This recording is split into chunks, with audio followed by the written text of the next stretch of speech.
So now we're going to switch from air to sea. The next presenter is certainly fond of my heart. I mentioned my role as program director for the Georgia Centers of Innovation. I'm also, in my spare time, executive director of the Logistics Innovation Center, which many of you have worked with in the past. So logistics is obviously near and dear to my heart. Mr. Ray Fitzgerald is the president of Wilhelmsen Logistics, Americas. Before assuming his role in 2011, Ray was president and COO of the American Shipping and Logistics Company. Prior to ASL, Mr. Fitzgerald was Executive Vice President and Chief Operating Officer at Wilhelmsen Logistics AS at the headquarter office in Oslo, Norway, and Deputy Head of WWL Americas in New Jersey. Earlier, Mr. Fitzgerald spent 13 years with the Crowley Maritime Group of companies in several executive positions. He's a graduate of St. Francis University and earned degrees in economics and business management, attended Fairleigh Dickinson University for graduate studies, and completed the executive education programs at the University of Chicago. Please welcome Ray Fitzgerald.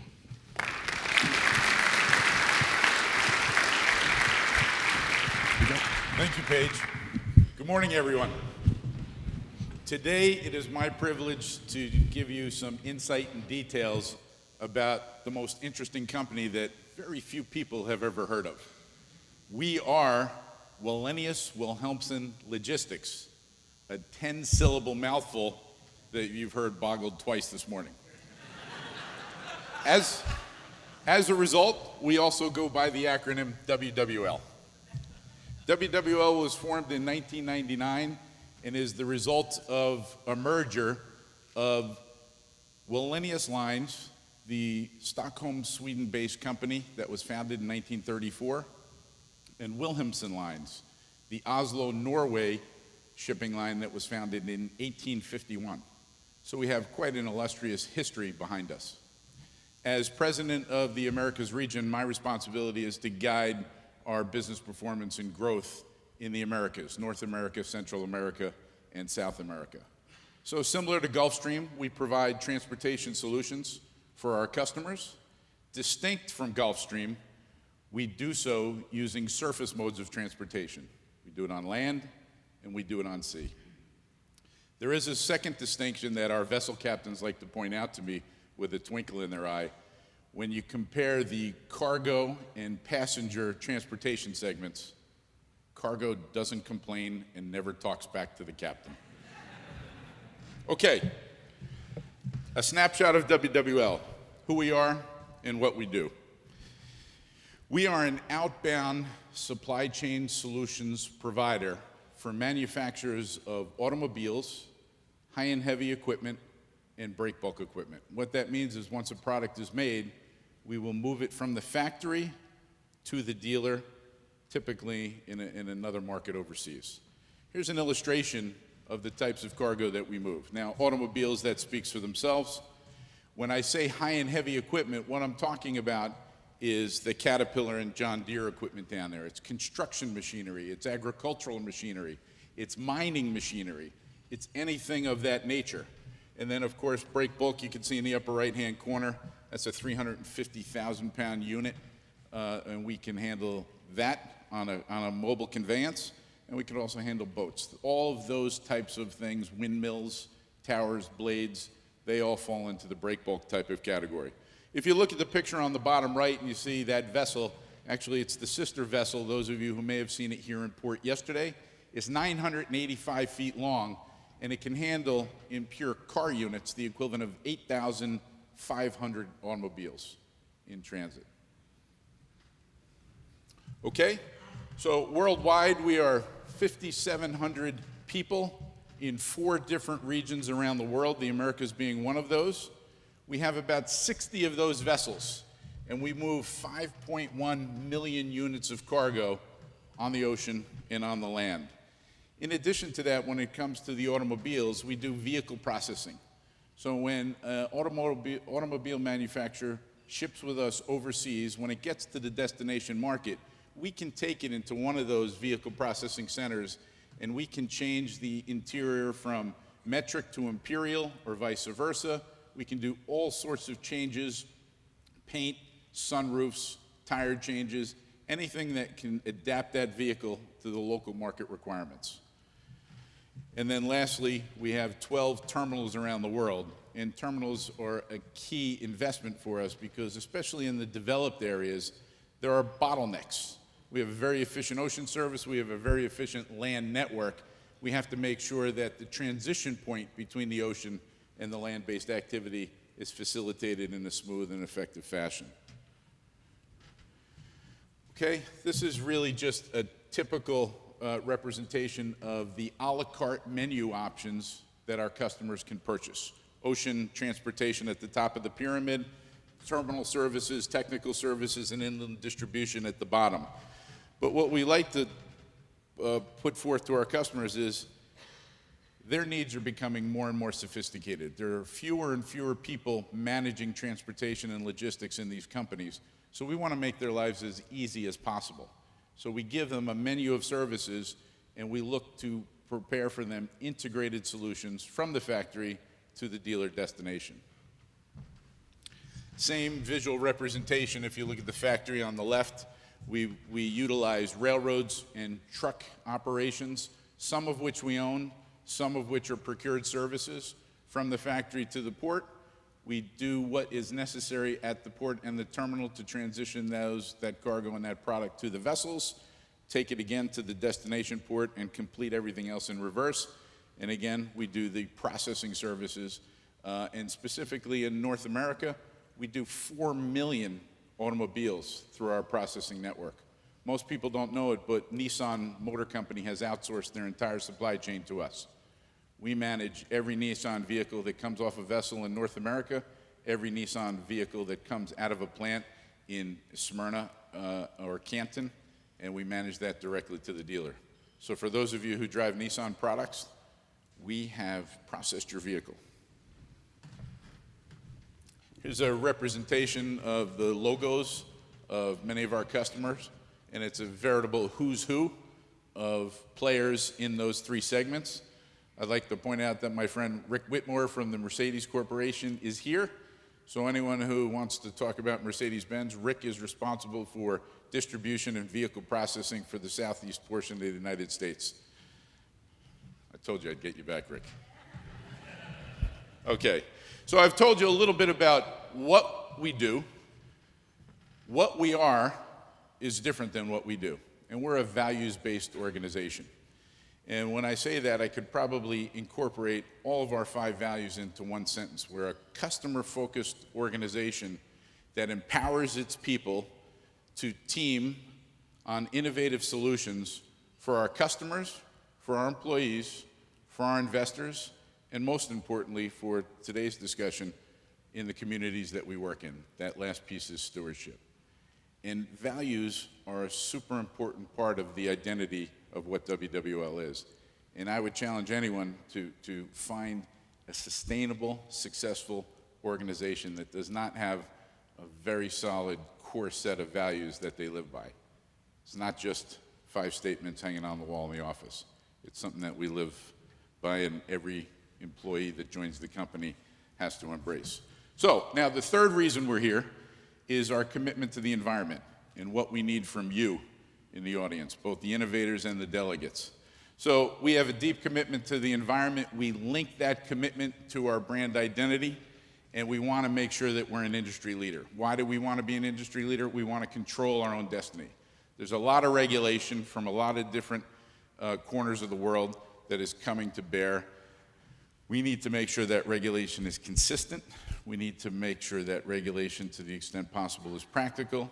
We need to find technology and solutions that will enable us to achieve what is required from that regulation. We'd rather take a leadership position than a secondary position. And what comes to mind is the quote from Winston Churchill, right? If not us, who? If not now, when? And I think that really sums up well the mantra that WWL has when it comes to the environment. Okay, fairly straightforward, our front-runner principles. And really, these establish the priorities that we have as an organization. So, of course, we want to focus on high-impact changes that are transparent and where we can be accountable. We want to take responsibility to reduce the risks. And then I think these last 2 statements is where the ocean exchange comes into play.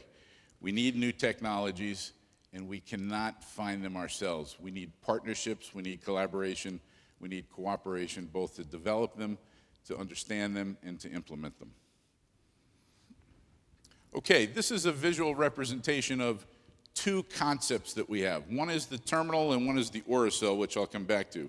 But if you look at the terminal, what we tried to do is to combine the activities of distribution, processing, and transportation into the smallest, most environmentally friendly footprint as possible. We use renewable energy resources. You can see wind and solar there. It's a 100% recyclable facility, and we want to make it 100% electric. Okay? The building that you see there, you're trying to use a pointer on the screen, which none of you can see, so I'll go back. The building there in the center with the glass roof is the offices and the processing center, and that white structure behind it is a multi-tiered parking garage for automobiles. Okay, moving on to the oricel, which is the name of the award that we will give out here at the function tomorrow night.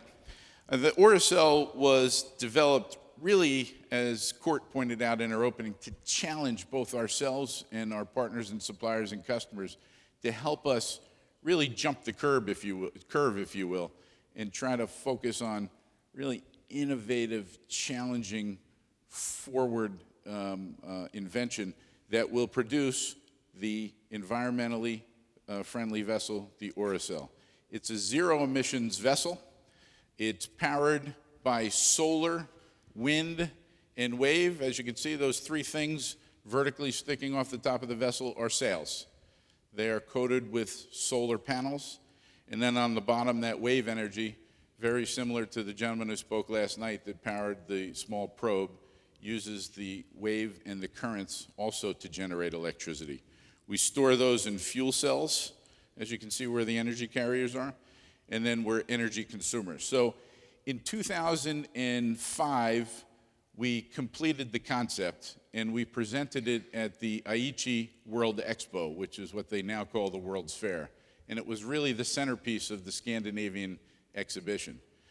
Now, the technology to build this vessel doesn't exist yet, and we would like to have it come to fruition by the year 2040. But I will tell you that over the last 8 or 9 years, we have taken concepts from this original vision, and we've been able to apply that to some of the newer vessels that we've developed. And as an organization, we try to buy 2 to 3 vessels a year, just in our operating group. And I think it's also important to point out that everything I've been saying up to this point is relative to Wallenius Wilhelmsen Logistics. But we are part of a broader group that is an $8 billion organization that trades about 170 ships worldwide under different brands. So it's super important that we get the technology that we need to minimize the impact of the environment and mitigate costs wherever possible. Okay? So that's a little bit about the concepts of what we're working on as an organization. But we're also focused not only on tomorrow, we're focused on today. And it's a great quote from Einstein: learn from yesterday, live for today, and hope for tomorrow. The important thing is not to stop questioning. So what does WWL question? In these 4 areas. These pictures really illustrate what we do to try to design the best and most efficient vessels possible to go through the water. Now, the interesting thing is, for the last 100 years, marine architecture and vessel design has been constrained by the width of the locks of the Panama Canal, 106 feet wide. Come the end of next year, those locks will now be 150 foot wide. That is going to dramatically change the design and types of vessels that trade around the world, not only in our segment, but in all segments. Right now, vessels carry a lot of weight. They have to have fairly deep bow and hull under the water. We have to fill that at different times depending on the cargo that we carry with water for stability and safety purposes. Of course, it's logical that the higher you go, the wider you should be, so we have to balance that carefully with technology. In the future, if we can go 150 foot wide on vessels, we won't have to have as much metal under the water. We won't have as much drag as we're trading around the world. If we don't have as much drag, we won't consume as much fuel. It's really going to be an exciting time for new vessels. So we have a new design that fits this profile that I've just outlined. It's called the HERO vessel, and HERO is an acronym for High Efficiency Ro-Ro Vessel, and we are not the only ones designing those. The container companies, everybody is working on their own design. So we have placed 4 orders for those vessels, and the first of its kind will be delivered in Q1 of 2015. Okay, machinery systems, waste heat recovery. It's estimated that the use of energy is only 1/3 as efficient as it could be. So we're trying to come up with ways where we can make that energy consumption more efficient. And one of those ways is to capture the heat from the engine, recycle it, and have it turn turbines to generate electricity. And in doing this, we're able to power the auxiliary generators on our vessels without the consumption of any additional fuel. So it's really a good innovation. This is just a visual of design, really. That unit on the left, that Caterpillar unit, is going into an opening that's 24 feet high. It doesn't look it, but there's a man sitting on top of that unit, so you can get a vision. We want to make sure that we design the best vessel possible for our financial performance, of course, but also for the environmental impact. We don't want to be dragging around a lot of empty space, because then when you look at the fuel consumed and the particulate matter that comes from the exhaust of the vessels, it's much higher on a per unit move basis than it could be or should be. So we try to have the vessel designed for the type of cargo that we carry. It's a tough bet because these vessels have a 30-year life. And when you plan anything out 30 years, you're working on a lot of speculation. So we have some pretty good people that have been doing this a long time, and we've had some pretty good success. The vehicles on the right, on our vessels that have 9 to 13 decks, as many as 4 of those decks are adjustable. So we can drop down a deck mechanically or electronically right above the height of certain cargo and make that more efficient. So really versatile vessels to accommodate our operations, very, very important focus for us. This is an interesting one. Of course, when you're looking at investing in a new vessel, you can be talking about anywhere from $90 to $150 million in the space that we plan. So when you have a vessel that has a 30-year life, what can you do to make it more efficient? And this was a really interesting innovation where we took 5 of our vessels, we prefabricated a piece that was 95 foot long that could handle the equivalent of 1,200 automobiles. We cut our existing vessels in half in a shipyard in Asia. We inserted the prefabricated piece, welded it up into the yard and out of the yard in 45 days. So of course the vessel became bigger, but what did that do for the environment? Basically, I'm not a marine engineer, but it made the vessel much more stable with its overall length, and most importantly, per unit of cargo carried, it reduced the transportation emissions by 9% because it was just that much more efficient. So a great idea by our engineering team. Particulate matter that comes from the exhaust of our vessels. You've heard, let me start this way. The IMO allowed vessel operators to burn fuel that had as much as 4.5% sulfur content all the way through 2011. In 2012, they dropped that limit to 3.5%, unless you were traveling in an ECA-zone, ECA, and what that stands for is an emissions control area. Now, ECA-zones have existed in Europe since 2006 and in California since 2009. And as of August of last year, the whole coast of North America became an ECA-zone. So if you're trading a vessel within 200 miles of the coast, you are not permitted to burn fuel that has a sulfur content of more than 1%. So that's really dramatic because most fuel has a much significantly higher level of sulfur. So we adopted what we call a 4-stream approach. And one is obviously, what else is out there that we can use today? And marine diesel oil has a much lower sulfur content, but it's economically impractical because it doubles the cost of fuel and it renders our business model in a challenging position. I'll leave it at that. It's not practical.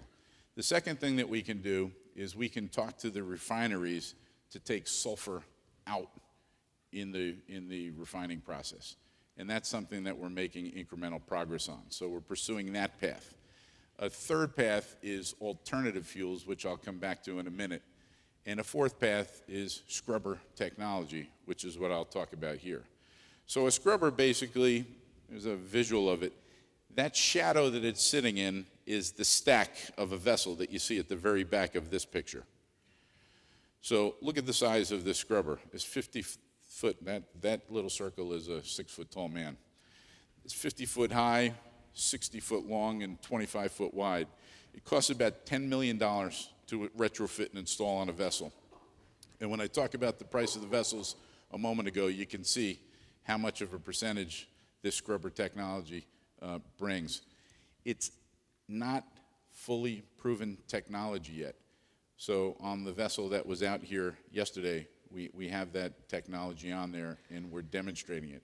But the point is, we're pursuing 4 different channels as we quickly approach 2015, when that 1% sulfur level in the ecozones will drop by a factor of 10 to 0.01%, and then in 2020 it will drop yet again.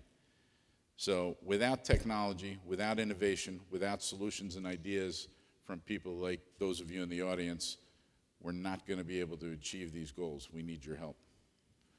Okay? So alternative energy systems. One, and the most promising, is liquid natural gas. This is a different ship line that is unaffiliated with WWL. It's TOTE. It's a company that trades between California and Alaska. As a result, they never get outside the ecozone. So they're in a challenging situation where they need to come up with alternatives. They are testing liquid natural gas. The challenge with liquid natural gas right now is energy density. It's only about 1/3 to 1/2 as efficient as heavy fuel oil, which vessels currently use. Nonetheless, the regulations are there, so we've got to do something. And TOTE has come up with 2 ideas. One is the retrofit on tanks on the left that you see up top. Quite large because, again, with the energy density, you need 2 to 3 times as much capacity to go the same distance with the vessel. And then they have a design internally that you can see bottom right on a vessel that they're designing for construction right now. So if you look at all of the different alternative energy systems as we head towards 2025, LNG is the most obvious, has the most potential to be a game changer. Biofuels, hydrogen, and fuel cells, they're being worked on, but right now, for practical purposes, within the timeline that we're up against, we're going to be challenged. And then you have wind systems, solar systems, which really in the power assistance range, they're not quite where they need to be yet either. Wave energy is also a very, very interesting one, but that technology is still developing. And then nuclear, which perhaps prior to the Fukushima incident in Japan may have been the most obvious alternative, but I think that's really off the table right now. Okay, so the question is what innovations will enable us to jump the curve, and when will they come? We need to pursue all opportunities out there. All right, so here's a visual of an article in The Economist. And on this first blue box, industry has a significant environmental footprint. Just kind of follow the numbers. I'll just try to paint a picture here. So there are 60 million automobiles produced a year. 12 million of those cars are moved on deep sea transportation vessels. Vessels like I've profiled here today, there are only 700 of those vessels in the world. By order of magnitude, the container vessels that you see out there are 10 times as many vessels. There are more than 7,000 such vessels out there. And in total, there are about 59,000 vessels commercially trading industrial products around the world. So if you start to think about the size and the impact of what we're talking about here, our industry has a very, very significant environmental footprint. So I talked a little bit about the regulatory changes that are coming and the technical uncertainty that's out there and the wide-ranging impact of the changes. We need to kind of hold hands and walk forward as we really explore the unknown. Okay, the sulfur example that I talked about, there's no getting around it.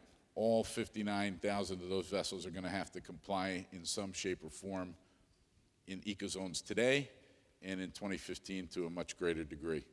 The impact is going to be huge. We're going to either have to change fuel types or do major retrofits, and the cost is really going to be too much to absorb. This is going to be something that's going to have to be shared by industry and those companies that use the industry. And then, of course, the uncertainty is out there because of the lack of proven solutions. So that paints a really promising picture forward, doesn't it? Which brings me to this picture, okay? So some people have chosen to be overwhelmed. Some others want to follow. And then companies like WWL want to take a leadership position on this to control their own destiny. And what we are looking for are consistent global regulations with strict enforcement. We want the regulations to take effect without delay in 2015. And then we're, of course, if I haven't demonstrated already, committed to find those sustainable solutions. Now, I recognize there's lots of different types of commitment, right? So both the pig and the chicken are committed to breakfast, but they're not equally committed to breakfast. In line with commitment, I talked about the EcoZone step down, but here's WWL's track record. Before it was required, and for more than 10 years now, we have been achieving a 1.5% sulfur burn in the fuel, and we have paid a premium in the management and the operation of our network over the last decade when we didn't have to do it. If you recall, the IMO limit was 4.5% through 2011. We have maintained our performance at or under 1.5% through that period of time. So, a great quote by Peter Drucker: manage change, you have to create it, and now our quest for solutions. So, innovation rarely comes in an epiphany moment, right? It's past learnings and past experiences layered on top of one another and constantly reapplied to existing and new challenges. That's how we work innovation structurally, formally, and as a process within WWL. And if you look at the boxes down the bottom, the core is to identify the root cause. What is the root cause? If you don't get that right, you're really going to be shooting off into space in the wrong direction. We harness the collective energy and talent of our organization, apply those past learnings, measure, test, measure again, continuously adjust, continuously adapt. And when you do that, most of your problems end up being solved. We're hopeful that that's the case here on some of the things that we're working with you on. Okay, so to wrap it up here, we have huge challenges ahead. I don't want to underestimate what we're facing, and we need your help. We cannot do it alone. The Oracell Award, and I'm not going to spend a lot of time on this because we'll talk about it tomorrow night as our CEO, Chris Connor, comes in from Norway to present this award. But we've been doing this for about 10 years, and we self-managed, self-administered it for the first several years of that. You know what? It just didn't work well. We didn't do a good job. We had a hard time finding talented people. We had a hard time finding projects out there that warranted the award of $100,000. It just didn't work as well as it could. And then we met Court, or I should say Court found us. And it's really those of you who can think back to the old Reese's peanut butter commercials, right? Where there's a collision of chocolate and a collision of peanut butter, and the end result is better than the individual parts. That's the way we feel with the Ocean Exchange. It has really been a magnificent collaboration and cooperation between WWL and the Exchange. So we're very, very happy about that. Okay? So that wraps it up. We used to, once upon a time, sponsor the Volvo Ocean Race. And we sponsored the Volvo Ocean Race because those sailors, as those of you who have watched the America's Cup in recent weeks, this boat is dramatically outdated already, and it's only 10 years old. But the technology in that industry was changing so rapidly, we wanted to take some of that. It worked well, but it's not working as well as the Ocean Exchange. So with that, thank you for your time. We look forward to your discussions, and we look forward to the opportunities we can share mutually in the future. Thank you very much. Answer a few questions?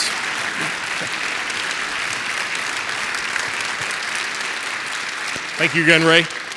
We have a couple minutes for questions, if there are any. If not, we'll move on. Got to be one. There's there you one. go. My name's Sarah Smith, and I'm from Emory University. Hi, Sarah. How do you nurture curiosity in your company? Because you can't have innovation without that human element of curiosity. Yeah, that's a great question, and there's probably not a linear answer to it. So the challenge with any company is how to attract, retain, and develop talent. And develop talent is where most companies don't meet the bar. So we focus on developing our talent through various programs that I won't get into right now, but it combines with the culture that I spoke about earlier. We have really quite an interesting culture. I've been with 5 different organizations over the course of my career, and I can walk by the mailroom and have the person in the mailroom tell me about a great idea that they had. We don't have this hierarchical structure. I think we like to take a view here that in WWL that, and everybody's a leader, right? You may be a leader of people, you may be a leader of situations, you may be a leader of projects, but everybody has some form of leadership role. And it's your responsibility to kind of team, collaborate, talk, share, counsel, consult, all of those things. So it's really the communication, the values, the culture, and the formal structured HR programs that we have to develop our people. So it's a little bit of a surface answer, but in the interest of time, I think that gets at what you were looking at. Does that answer it? Yeah. Great. Ray, I actually had a question since I'm up here. Yes. You showed 2 sort of innovative, very visionary ideas. One, the Orcel vessel, as well as the sustainable warehousing distribution facility. You mentioned 2040, that you'd like to see the Orcel vessel come to reality. What about the distribution center side of it? Do you have a vision? The terminal. Yeah, the terminal, sorry. And it's a great question, and this is not a plant, but No, it's not at all. The target for that, the Castor Green terminal, is 2020. But the reality is we are in the final stages against one competitor bidding on a project in Australia. So the reality is that project, not in totality, but in concept, the majority of the concept, could come to fruition sometime in the next couple of years. Oh, wow. Yeah, so That's we've exciting. made quite a headway there. Cool. Well, another question. I was just curious, on your, I know all the details weren't there on the Orcel, but are you incorporating some type of wind power? Yes, those 3, can we go back to that picture? No. Anyway, we can spend some time on it, but there are 3 giant sails that come up, and that's the wind power. Okay, and any generation of electricity? Well, I think the wind power is more for propulsion, but the solar and the wave generate the electricity. I've seen a couple ships in San Francisco with windmills to generate power. Yeah, I think that probably looks more, from a marketing perspective, that looks better than the reality of what it offers. You've also Gotta seen look good some too. others with parachutes, but we've tested all those. And actually, I have a combination of engineers and environmental people here in the audience with us from Wallenius, from Williamson, from our central office for WWL, and our regional guy. So I have plenty of people that can perhaps answer your question in more detail. Yes, sir. Yes, I have a question about the safety issues of LNG. You mentioned that, of course, the Fukushima nuclear power doesn't seem foreseeable in the future. But I'm also aware that in several areas of the country where they're proposing LNG storage and transfer facilities, that there's been a lot of protests about them, and people are afraid that if one of them blow up, it'll be like an atomic bomb blowing up. Do you have any? Have those issues been addressed? Well, there are 2 issues. One is the energy density, and the other is the stability of the product. So, yeah, we're aware of both of those.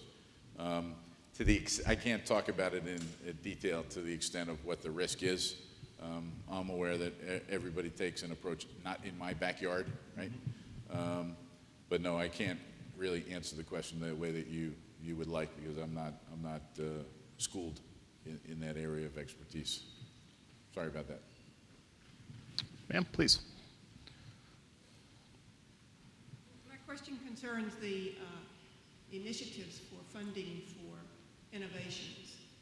And I come out of more of an academic environment, university. universities. And it seems like that National Science Foundation, NASA, NOAA, and the equivalents in China and Europe all have federal funding, but I haven't seen where some of that federal funding actually affects some of the applications and technologies that both of you all have discussed. And so I'm wondering how the partnership with federal funding, which is undergoing a lot of scrutiny and accountability, and in my mind, producing less innovations and more contractual. I mean, how do you all work with university systems and their funding to get what you need? Well, what would you change? Well, I think I'll save subjective points of view for a discussion tonight at the bar. But I think what you're asking is two questions, right? One is what we do with the university system and what's out there with federal funding, which as we approach a government close down tomorrow, I'm not sure there's much out there. But we work in formal programs with 3 different universities, MIT, the Thunderbird University, a graduate school out of Phoenix, Arizona, who also gets assistance from Georgia Tech. So through those 3 organizations, we work on formal programs for innovation, technology, talent, and leadership development. Okay, that answer your question? Okay, great. See you tonight. Sir, go ahead. Yes, sir. I've been very impressed with what I heard. I would like to ask one question. I am myself a promoter of joint venture, transfer of technology, in which capacity I often approach by people who have been involved like in North Sea, oil exploration in UK, etc., who are coming forward with projects which I myself have no competence to understand. Is there within your organization that sort of committee which would examine a project and see whether it is worthwhile to follow up? Yes or no? The answer is yes. And I talked about the organizational structure where in 99, Wallenius and Wilhelmsen, which remain independent companies as our investors, combined their operations for logistics. But they continue to exist, and they are focused exactly on what you are asking, especially the Wilhelmsen organization out of Norway. They have other companies and other investments that support the oil development in the North Sea. So they would be, we can exchange contact information and I can put you in touch with the right people, but they would be interested in any innovation related to energy and energy distribution. And I hope that answers your question. Just one more comment to the young lady who asked the last question. I think what we're looking for as part of the Ocean Exchange is to establish more of the contacts that you're asking about, because we were not as effective as we would have liked doing that on our own. And the contacts and the connections that we're making through this forum are really paying dividends in a few short years. So we're optimistic for the future. Ray, if I could also, I mean, the Orcel Award and what you do with the Ocean Exchange is also part of your solution for finding new technologies and vetting them through a much broader audience than the delegates here. So Yes, that's thank also you. true. Well, thank you very much. Another round of applause for Ray Fitzgerald. Good job. Thank you.